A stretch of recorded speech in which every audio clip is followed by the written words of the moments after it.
I'm Stephen McGee with Bigelow. Here's a question for you. Do most successful entrepreneur owner-managers proactively plan for the day when they will get to select the next majority owner of their business? The answer is no. But in our experience, the best ones do, and they do so for two principal reasons.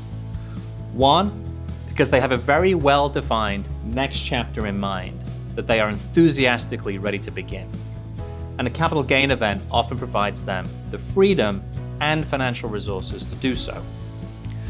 Or two, because they come to realize that they are holding back the company they spent so much of their lives building. As they age and become more risk averse, they become less willing to keep reinvesting in the company, to keep betting the farm every day, even if the company may be craving that investment to grow and reach its full potential.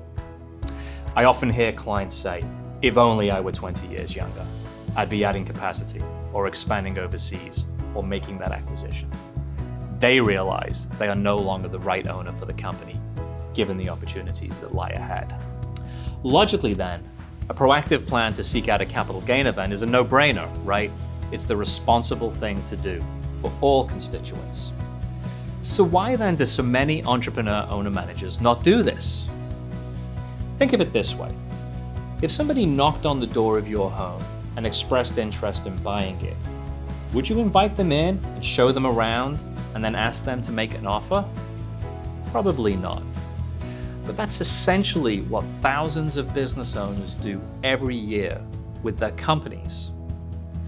There are as many as 10,000 M&A transactions in the US every year, and in the vast majority, the owner is not represented by a skilled M&A advisor. Why do these successful business owners go through what is likely the largest financial transaction in their lifetimes without any help? As a successful owner-manager, your personal life is often totally woven together with your business, and your personal identity may very much be tied to the company. Because of this, you may not have a mental image of what the company could look like without you at the helm. You may also have no idea what you would do personally if you were no longer involved in the business. Not having a next chapter in mind can be debilitating. This may explain why the owners of private companies tend to be very reactive when it comes to an exit. It's as if proactively seeking an exit could somehow be viewed as a failure. So you can see how some business owners can be tempted to react to that knock on the door. I wasn't looking to sell, but somebody approached me. Does that in some way make for a better narrative? Is it responsible? You wouldn't do it with your home. Why do it with your company? And logically, it may also explain why so many transactions do not involve an M&A advisor. I can only imagine the millions of dollars that are being left on the table in these one-off negotiations. Wouldn't you rather create a market for your company? If not to maximize the value, at least to allow you to pick the next owner of your company, rather than have them pick you. There's a superabundance of capital right now on the balance sheets of public companies and in the investment funds of private equity groups. And most successful private companies are receiving multiple approaches every week from investors seemingly interested in acquiring them. But are they real, and how can you know? And are they the right next owner for your company? It can be incredibly confusing. And my message to you is, it doesn't have to be this way. If you're willing to be proactive about an exit, you can actually take steps well in advance to prepare. By doing so, handpicking the next owner of your company can become the crowning achievement of your career, and not something you feel ashamed of.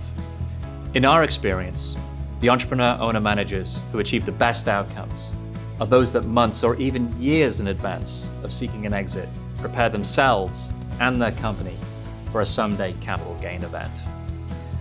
I'm not going to get into the detail of what those steps are.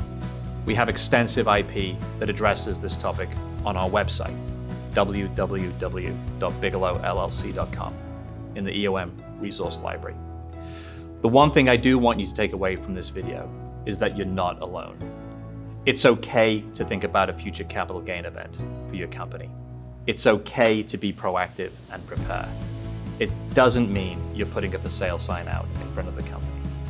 It just means you're getting ready for the inevitable personal transition.